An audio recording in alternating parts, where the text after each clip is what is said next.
নিঝুম রাত, গভীর রাত, রাস্তাঘাটে কোনো মানুষ নাই, কোনো চলাচল নাই। হঠাৎ একটা মৃত্যুর আওয়াজ শুনতে পেলাম, অদ্ভুত আওয়াজ। কাছে গিয়ে দেখলাম কিছুই দেখা যায় না। হঠাৎ করে কয়েকটা লোক দূর থেকে দেখলাম ধীরে ধীরে আসতেছে। তখন মনে একটু বল লেগেছিল।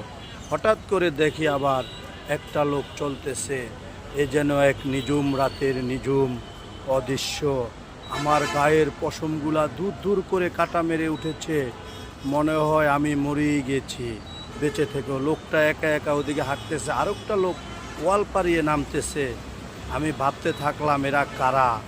কিন্তু এইভাবে দেখলাম লোকগুলা চলে গেল, আবার পিছন থেকে দেখলাম লোকগুলা আসতেছে আসতেছে কাছে আসতেছে। আমার ভয়ে পুরা শরীর ঝলমল চিকমিক, পুরা গায়ের পশম সব লোমগুলো দাঁড়িয়ে গিয়েছে।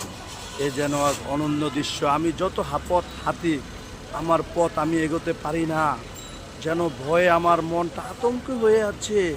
এ যেন এক আতঙ্ক, এ যেন আতঙ্ক।